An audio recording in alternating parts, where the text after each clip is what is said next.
Estamos aqui no Teologia de Boteco, onde a teologia encontra o mundo real. E hoje estamos aqui com o José, vulgo Dentinho, conhecido em São Paulo, Paraná e esse Brasil. Prazer ter você aqui.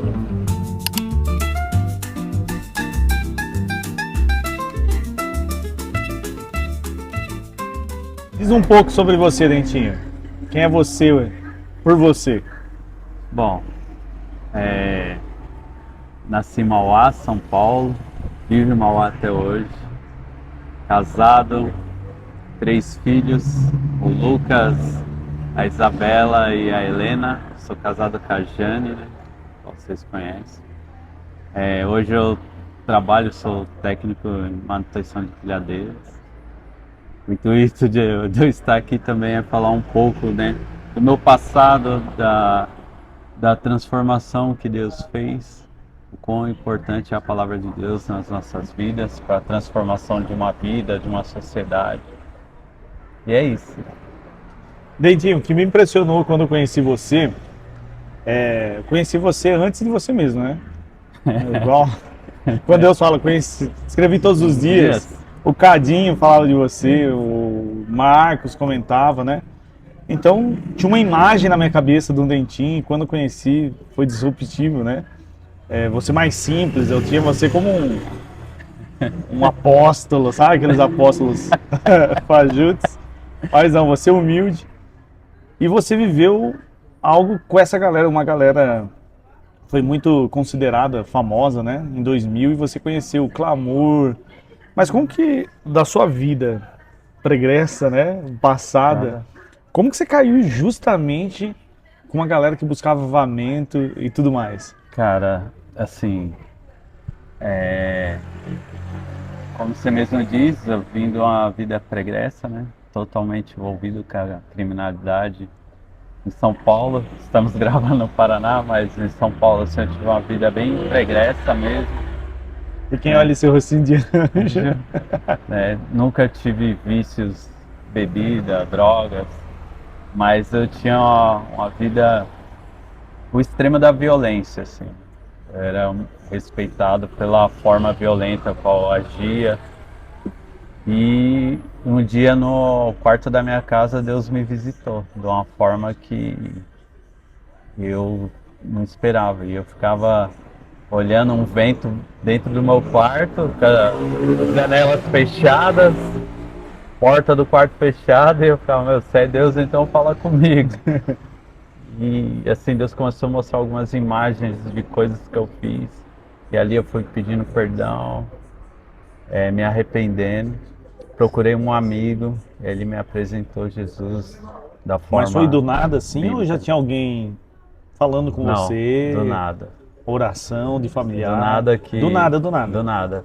Uns dias antes, eu estava planejando um assalto. E nesse dia foi uma quinta-feira. No domingo eu fui para a igreja. Na terça, todos os meus amigos, né, que estavam planejando um assalto comigo foram presos.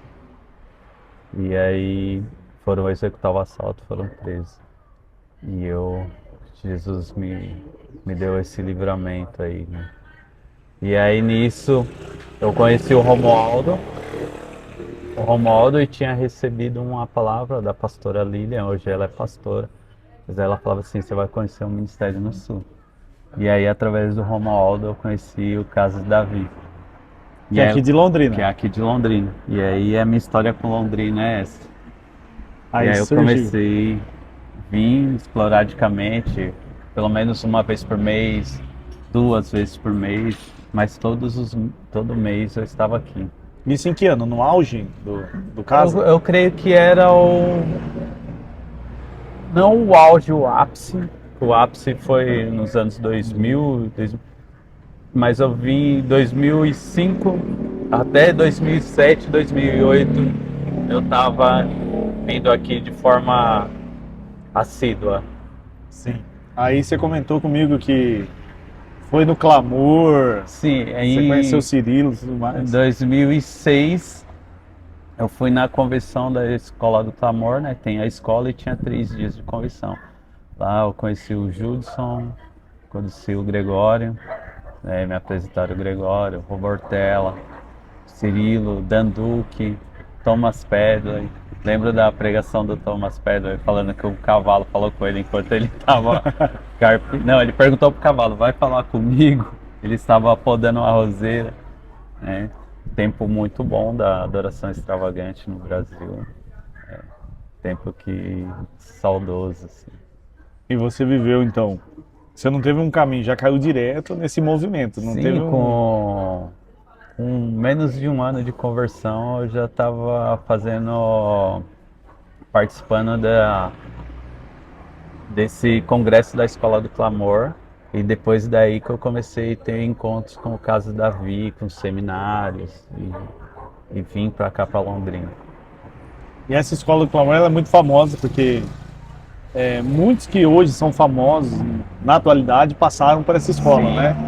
E muitos comentam, o Morada, os músicos sobre o caso. Então você teve as duas influências, que era Londrina e BH, né? Sim. E Sim. como foi para você viver uma espiritualidade muito radical, podemos dizer assim, né? De ambos os lados, tanto BH quanto aqui, porque você viu uma radicalidade no mundo e caiu para outra radicalidade. Cara, eu lembro muito do testemunho do Gregório e eu era muito parecido. Eu ficava, quando que vai começar a acontecer o que está escrito de vermelho, que está grifado? Quando Moisés vai abrir o mar? E assim, eu via a galera vindo, e então eu queria saber. Eu via testemunho de alguns amigos, né? Sobre o Casa, sobre o Clamor, em outros lugares do Brasil acontecendo, e eu ia tipo o caçador de Deus. Mas eu creio assim, tirei muita coisa boa, mas também tirei muita coisa ruim. Coisa boa que eu falo, eu aprendi com a radicalidade não depender de pessoas para ter comunhão com Deus. Isso a radicalidade me trouxe de bom. Então eu estava sempre em busca de algo, a fome insaciável por Deus, de ir atrás, de conhecer, de buscar, tanto na palavra como a vida devocional, como ver o que outros irmãos na nação estavam tipo, comunicando com Deus e se isso batia com aquilo que Deus estava comunicando comigo. Então a radicalidade me trouxe isso. Mas por ser um novo convertido, também vem a imaturidade. Que eu creio que muitos da minha geração foram imaturos. Nesse movimento, o que eu via hoje e o que eu enxergo hoje da nossa imaturidade foi não ter movimentos com ações sociais. Algo que tocasse a sociedade, algo que tocasse vidas. Pessoas que eu vi nas biqueiras, né, nas bocas de fumo em São Paulo. Essas pessoas a gente quase não via missionários indo ali tocar essas pessoas, orar por elas, levar a palavra de Deus. Eu lembro que no meu testemunho ele abalou um pouco a cidade porque assim a galera não acreditava por causa do meu nome. Então assim, eu tenho amigos que falavam assim, cara, o culto hoje tem alguns policiais aí que vieram assistir o culto por causa de você, para ver se isso é verdade. Alguns falavam, não, ele está se escondendo atrás da Bíblia. E, graças a Deus, eu moro no mesmo lugar onde eu vivi a criminalidade, mas hoje eles veem um homem de Deus. Então a polícia não acreditava que você se converteu. Não. Ia lá conferir. Conferir. De vez em quando o pastor, né? Eu me converti na comunidade Casarão. Na época que eu me converti, o pastor sênior era o pastor Almir Freitas.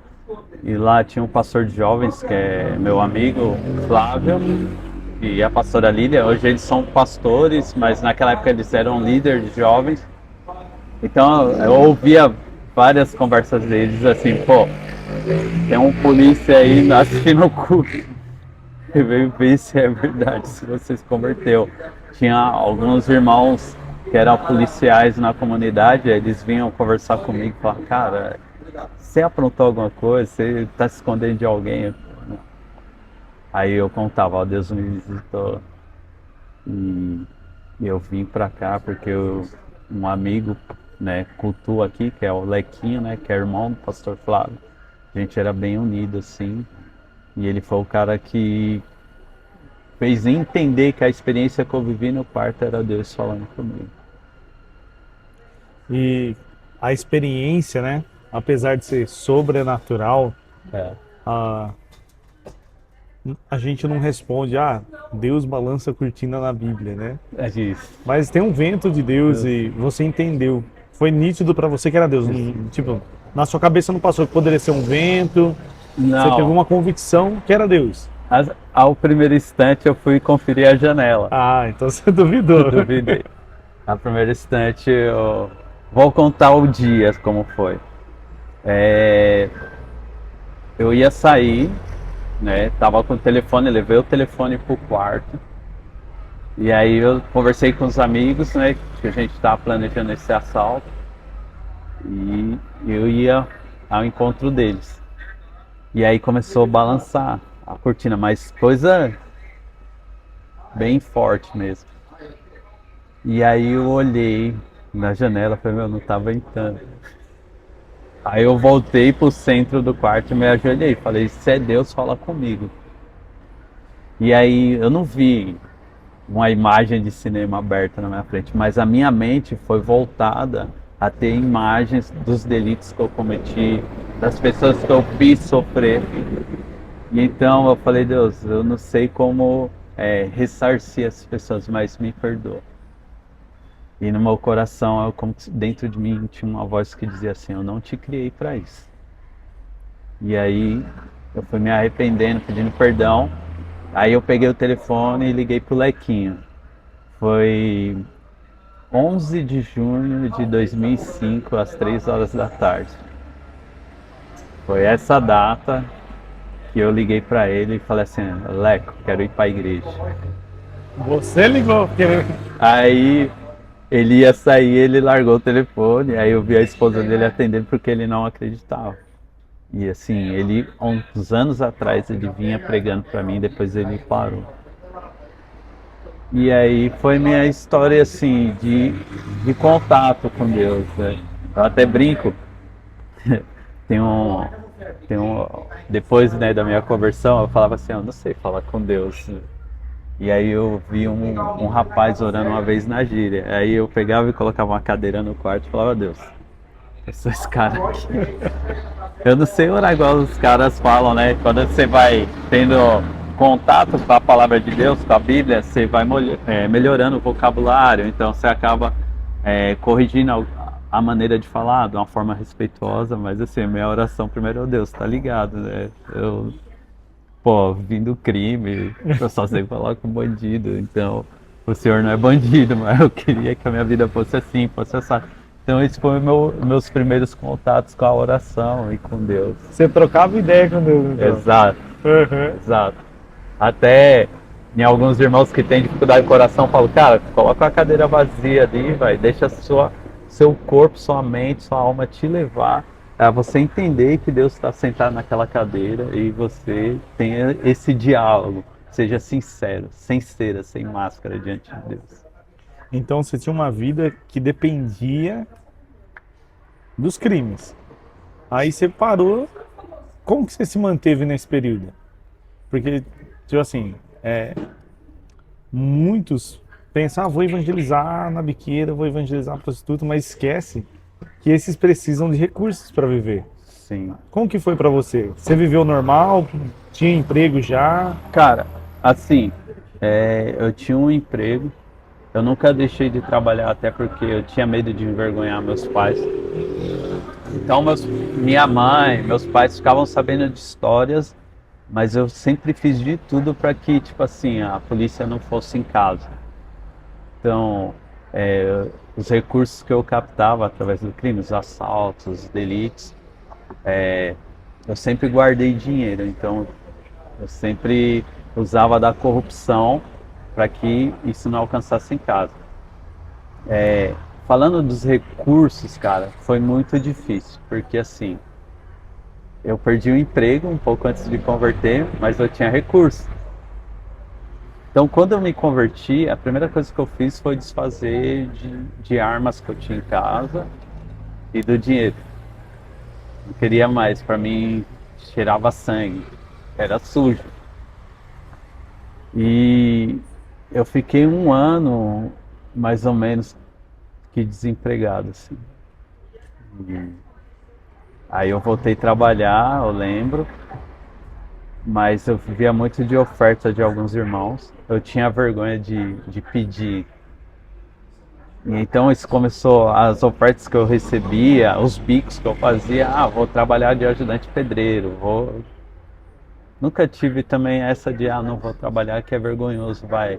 E aí catar papelão, essas coisas, não. Estava latinha, fiz bico de pedreiro.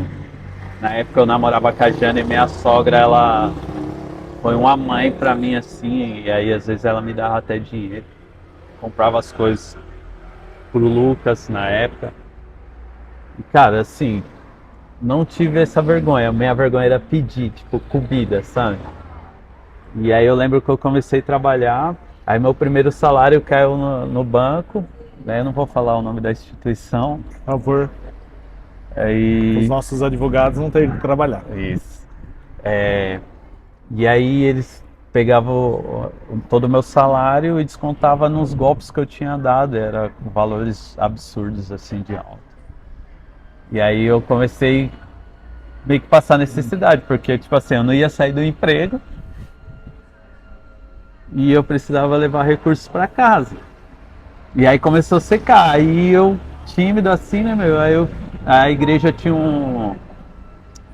tipo um assistente social, falei, vou lá pedir uma cesta. Aí eu chamei um amigo mais íntimo, falei, cara, preciso de uma cesta básica. E aí eu lembro que eu peguei a primeira cesta básica, levei em casa. E aí eu orei a Deus, falei, se eu tivesse como negociar essa dívida e abatesse um valor, porque era a minha época da ignorância, eu pagaria a dívida, mas eu também, por um período ali, eu doaria 50% do meu salário. E aí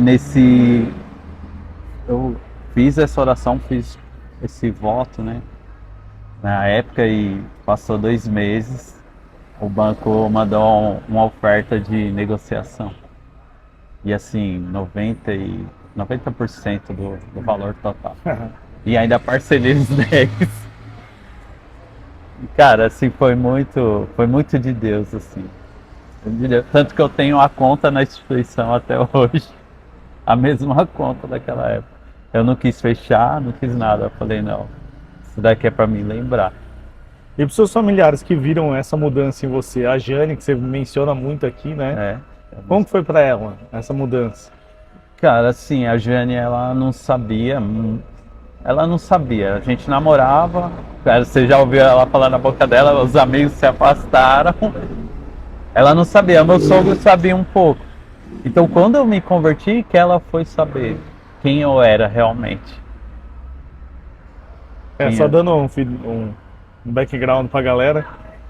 Você começou querendo namorar ela, aí pela sua fama o pessoal se afastou dela com medo de você. Com medo né? de alguma represária, principalmente o pessoal do sexo masculino, né? Mas, tem que respeitar o gavião, né? E, cara, assim. Mas ela não sabia. Tipo, o pessoal se afastando, ninguém chegou pra ela e falou, ele é. A minha mãe.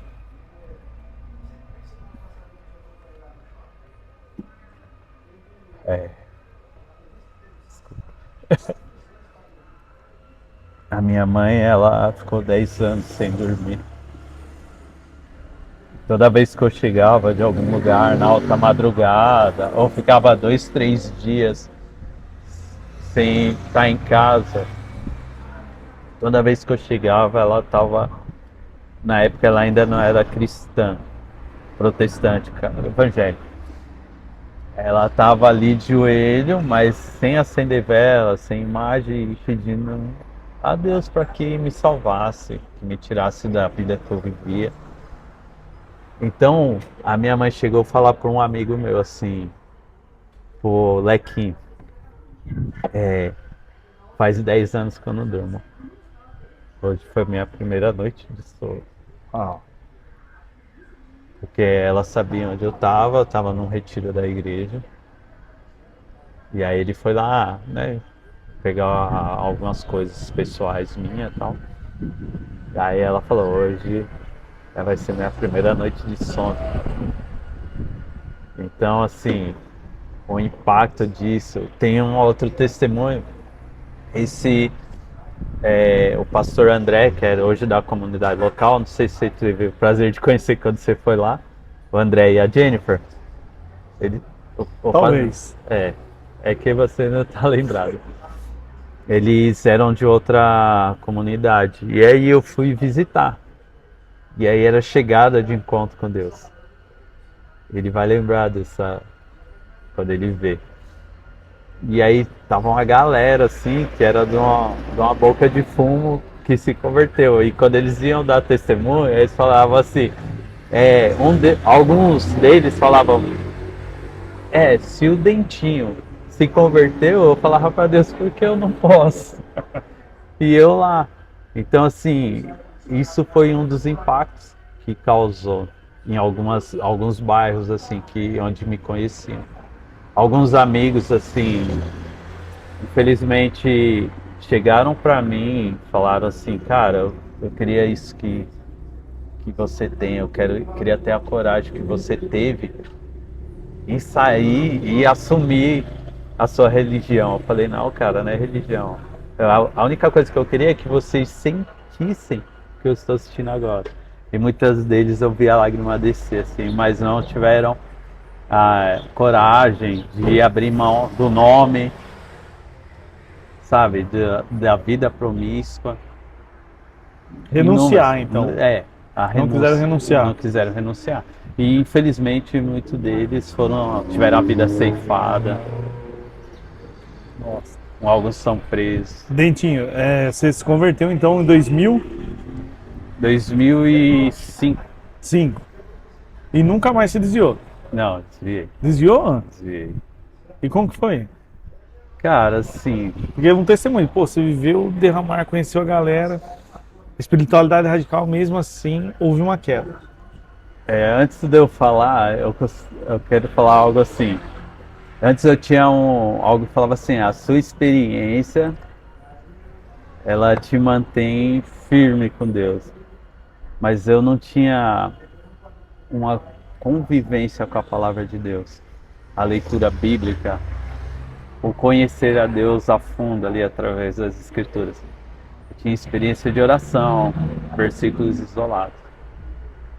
Então, o primeiro vento assim de decepção, somente com líderes que eu admirava, eu não sei se eu então, Pode não. pode não, né? De pessoas que eu admirava. Então, quer dizer, a minha fé estava embasada em homens e não em Deus. Por mais que eu vivi algumas experiências sobrenaturais, eu sempre tive aquela pessoa como o espelho para mim. Uma Então, referência. como uma referência, exato. Então, quando essas pessoas começaram a cair, alguns em adultério, por causa de dinheiro, decepções assim, que me feriram muito, assim, de pessoas que eu esperava muito. E, cara, eu lembro que eu e minha esposa estava decepcionados com liderança. E aí a gente foi para a igreja, que hoje é a igreja local qual eu congrego. Eu fiquei um ano lá, mas assim, minhas feridas eram muito grandes. Então eu não tinha um diálogo de pedir ajuda. E meus diálogos, tipo assim, não, todo líder é isso, todo líder é aquilo, todo líder surrupia de alguma forma, deturpa, degrina a imagem de Deus. A igreja tá. Então eu generalizava, que é a melhor colocação, generalizava. Isso foi me criando mágoas e feridas, aí eu me afastei.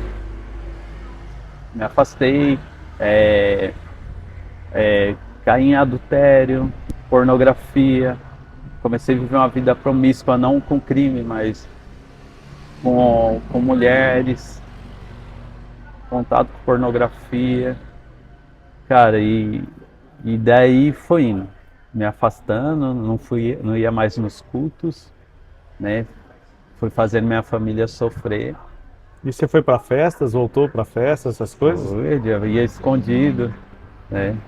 Ia a trabalho, é, fui barbeiro, né? Alguns amigos aí vai lembrar dessa época. Muitos me convidam para trabalhar até hoje, mas Cortou o cabelo dos MCs, cortei né? cabelo de alguns MCs, né? Sim. E E nessas festas, em alguns evangelismos que a gente faz, né? Abordagem de rua e testemunhos de pessoas nas baladas, alguém pega e fala assim, mano, seu lugar não é aqui. Aconteceu com você também ou não? sim, cara, eu tava no. Eu vou falar comunidade, isso eu posso falar. Sim, pode. Eu tava em São Paulo, no Heliópolis. Era uma sexta-feira, tava tendo um pancadão. Né? Pancadão lá, vocês já viram na TV, né? Funk, várias carro com paredão e tal, bebida, drogas à vontade. Tava eu e um amigo. E um rapaz me segurou pelos braços assim. Ele ainda tava com um pouco de odor de álcool. E aí ele falou assim, cara, eu tava ali muito louco, mano. Você é crente? Eu falei, não, não sou não. Ele, você é sim. Eu tava muito louco, eu fiquei são. E Deus falou comigo. E falou assim que ele não desistiu de você, que é pra você voltar. Aí esse amigo, que também é crente, olhou pra mim, que era desviado também. Aí ele, não, vamos ficar, o cara tava doidão. Eu falei, não, mano, vambora, que eu creio que é Deus mesmo. Deus que aguentou seu rolê. Cagou e tomou rolê, aí eu fui embora. Mas assim, o que me trouxe de volta, assim, a minha família, a Jane, conheceu meu pai. Meu pai era um homem extremamente duro, né? Nordestino, rústico. Então, assim, para você dar um abraço no meu pai era ele meio que Sai com daqui, repúdio, assim, né? Isso não é coisa de homem e tal. Ele era muito grosso, brutão. E aí ele começou a ficar doente, aí correndo para o hospital, estava cá, e descobrimos que ele estava num câncer terminal. Aí ficou um mês internado antes de morrer. E aí eu tenho um amigo, ele é policial, Ricardinho. Ele é policial aposentado, aposentou esse ano. E a esposa dele, a Bia, eles são pastores, né? E aí eu lembrei que ela trabalhava no hospital que o meu pai estava internado. E eu falei, Bia, prega Jesus pro meu pai precisa ser salvo. E aí ela foi lá, falou do evangelho.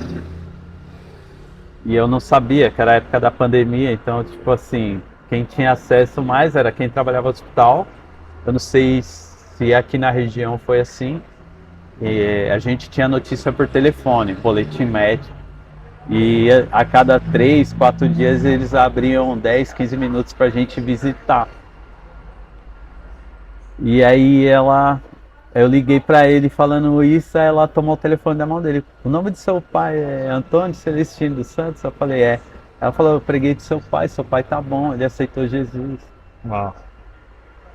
Aí eu fiquei nas nuvens, cara. Falei, nossa, né, meu? E desviado, cara, desviado.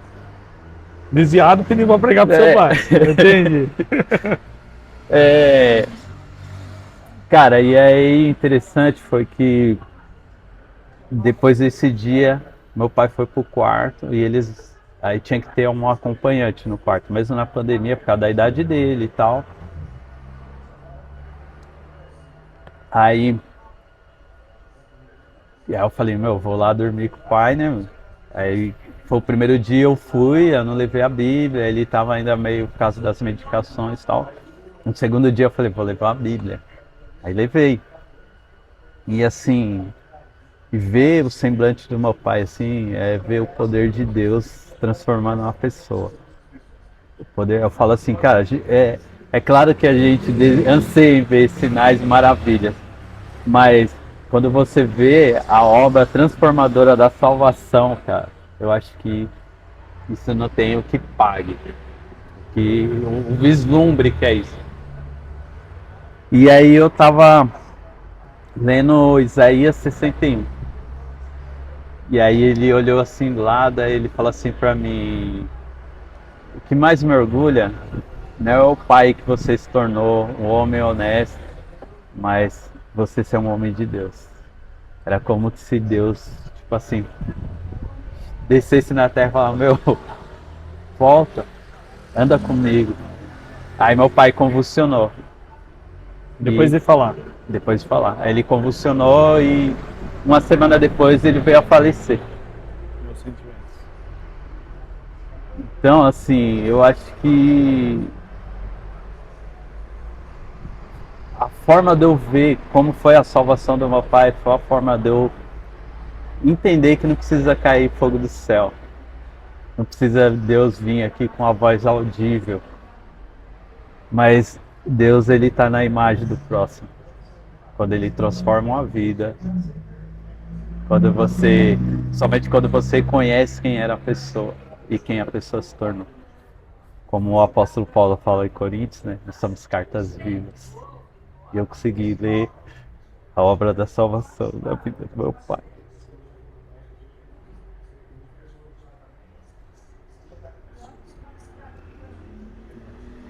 Isso para mim foi o que me toca, não é as lágrimas, a emoção não vem pela sim, sinto saudade do meu pai, mas é saber que Deus pode transformar a pessoa. E que num bar como esse, há pessoas que têm uma mulher clamando em casa para que a vida do filho, do marido seja transformada. Quantos anos minha mãe dormiu? Não dormiu. Não só por mim, pelo meu pai que bebia. E depois da gente todos se converter à fé, no final da vida dele, ver ele se convertendo. Se você conversar com as minhas irmãs, elas vão falar: o dia que eu vi o meu pai na aparência mais linda foi no velório dele. E não foi porque um maquiou, não.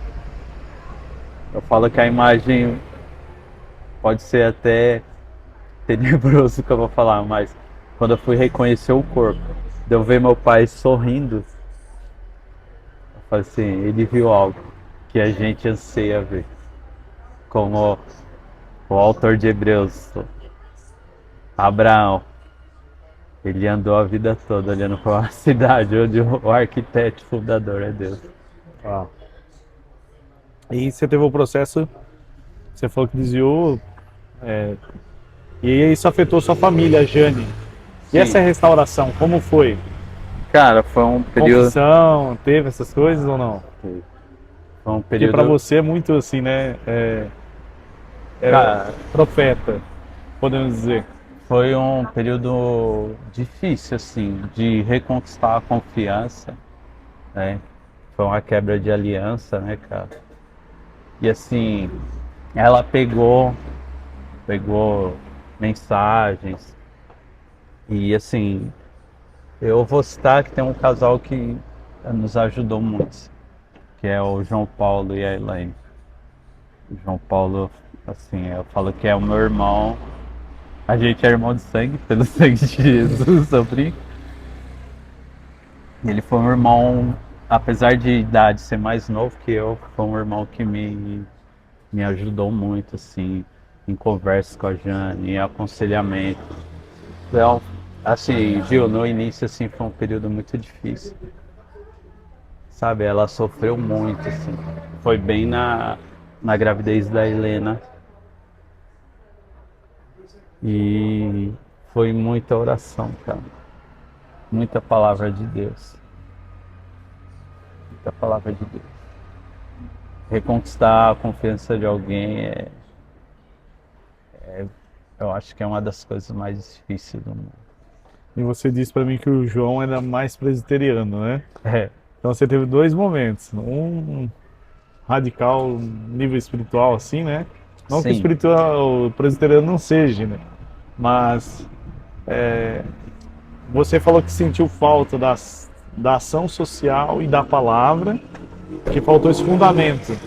Mas aqui aí veio essa lâmpada. O João te conduziu à palavra. Isso. Porque hoje eu vejo a Jane, ela é bem centrada, uma família linda, né? Vocês estão lá em casa. E a gente não imagina que já passou por toda essa coisa. Cara, eu falo assim, eu vou continuar o ponto, o anterior e o posterior que você falou agora. A Jane, ela herdou algo da minha sogra, cara, assim, um amor. Por mais que ela pareça centrada, gelada, que ela é essa pessoa assim, ela é a pessoa que, tipo assim, você tá voando, ela, opa, vem pra terra que você tem que. Não é só borboleta, senão você não vai ver só borboleta, não. A vida não é só. Não é um conto de fada, a vida é real. Então você tem que viver, você tem que enfrentar as dificuldades e tal. E ela é uma pessoa muito amor, assim, então ela tem um coração para perdoar que mesmo que não aparenta não ter, ela é essa pessoa, assim.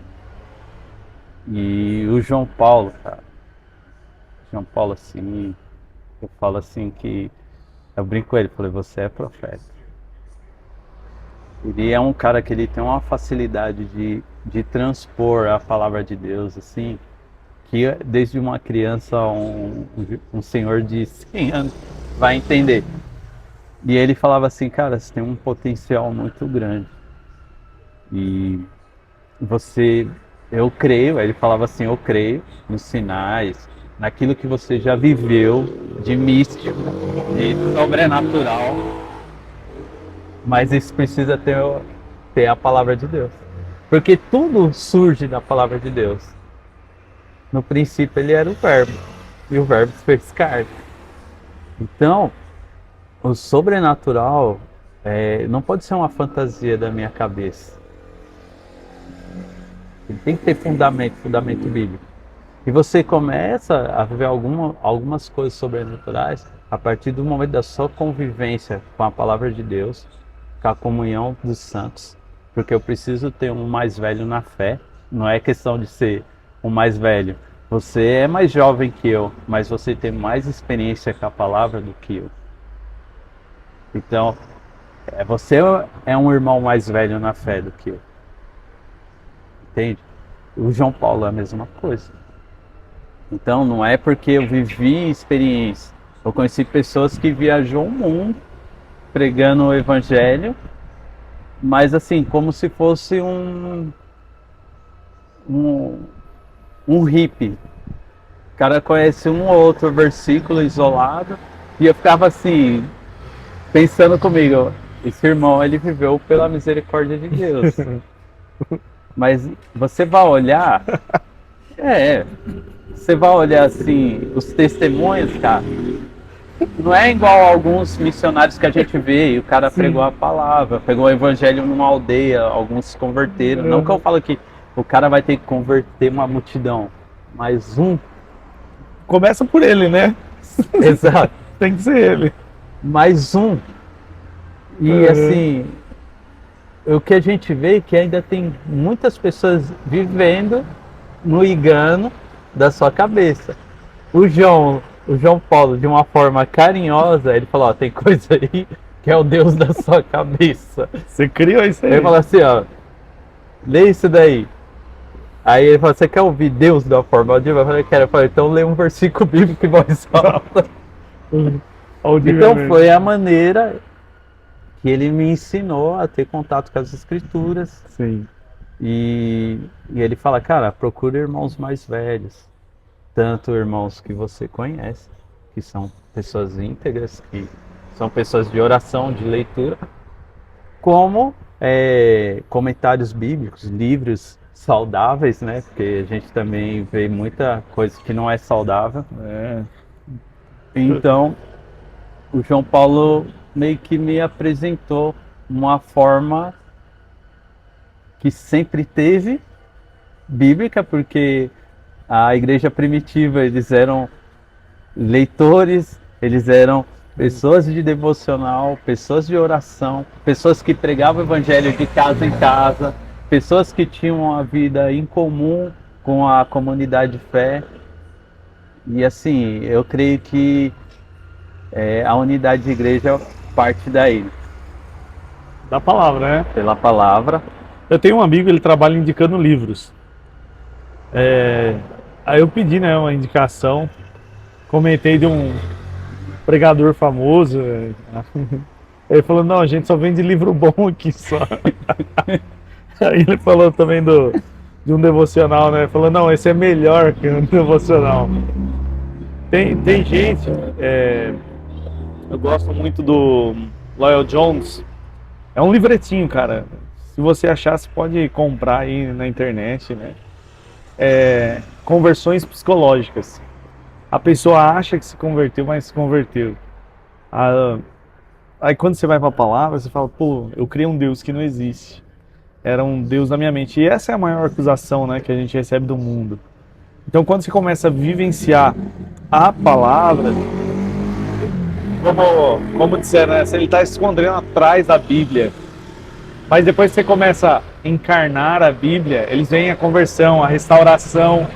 Porque Deus prometeu converter o coração dos pais aos filhos e os filhos aos pais. Fez isso com seu pai, com a sua mãe, com a Jane, e Deus restaurou. Vocês não perderam a família, mas isso pela palavra, não é? Alguém deu uma palavra para mim que Deus vai restaurar meu casamento. Mas se vocês não praticar a palavra, que foi o que o João fez, ensinou a vocês, ele não te deu uma profecia, ele não te deu uma palavra de ânimo, aquele toquinho no tô junto, vai, Deus vai restaurar. Vamos fazer uma campanha. E campanha de oração é até válida, mas tem coisas que precisa ser vivenciada, né? E eu vejo muito prático em você assim, e eu decidi convidar você, não porque você está somente em casa, porque a maioria que eu conheço chama você de profeta, né? Pelas experiências, é isso que desenharam para mim.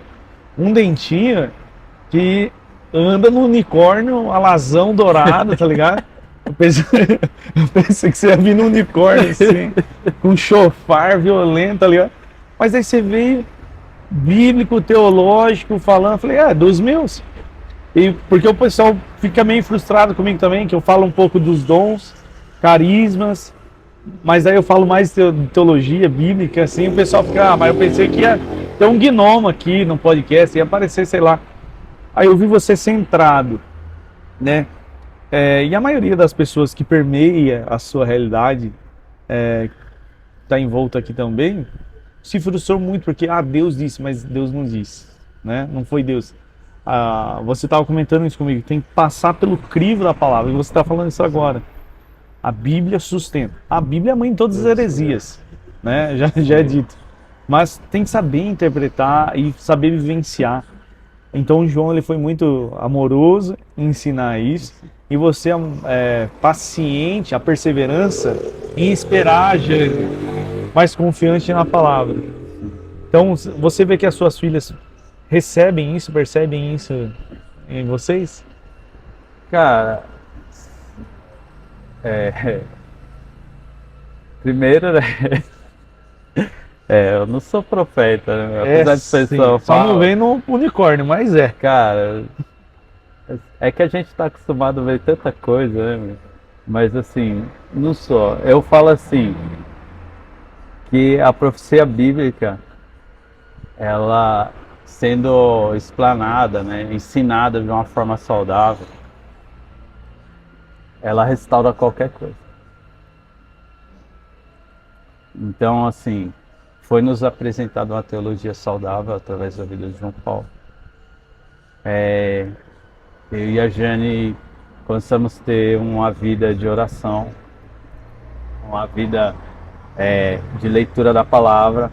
Lá em casa tem uma lousa, não sei se você já viu, quando você foi lá, na cozinha. A gente fazia os nossos devocionais ali, né? Anotações, até hoje é usado para isso, para ensinar as meninas. Período de férias, a gente deixa elas descansar para não bombardear muito a parte teológica, mas a Isabela, assim, a gente vê um potencial assim com a palavra de Deus. enorme. Não sei se você já Sim. conseguiu Ela presenciar, assim. E a forma que ela, amorosa, carinhosa, delicada. A Helena já, eu falo que uma é uma águia e uma é um leãozinho. A Helena já é bruta. A Helena vai ser, pra mim, eu tenho convicção que a Helena vai ser missionária, assim. Pela forma dela desbravar as coisas, dela ser imponente, de transpor a autoridade. Mas, como a gente vinha até falando no caminho da gravação pra cá, eu creio muito no valor da família.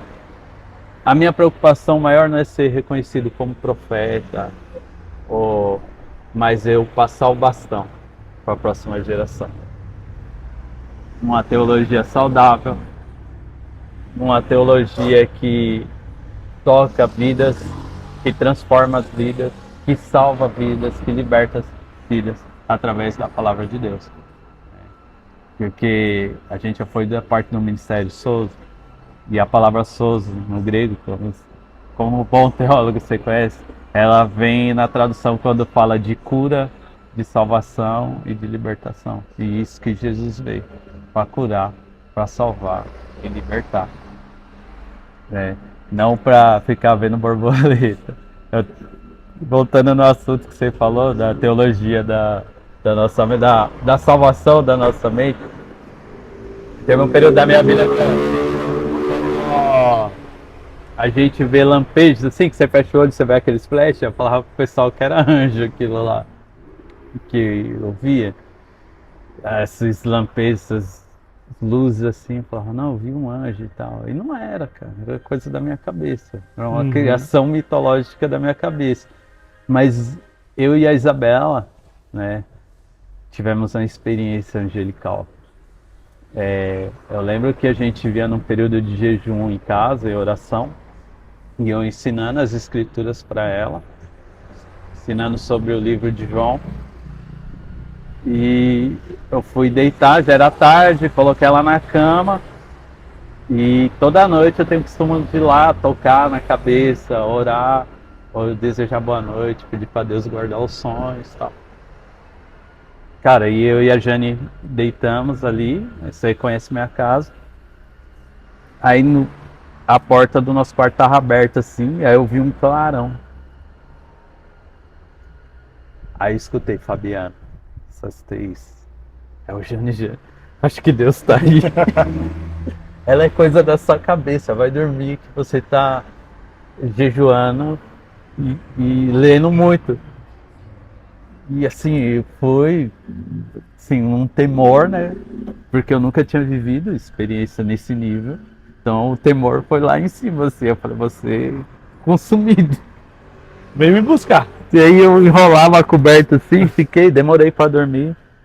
A Isabela, quando acordou de manhã, a primeira coisa que ela falou, pai, você colocou a mão em mim e orou por mim ontem. E foi o dia que eu não coloquei. Uau. E aí a Jane olhou assim pra mim. Não, você tava dormindo? Ela, não, mãe. Ainda segurei a mão do pai assim. Aí esse é o meu testemunho de encontro angelical. Essa experiência, a gente crê em experiência, mas a gente crê na Bíblia, né? Então tem que ser experiência bíblica. E obrigado por compartilhar essa vida, o evangelho, né?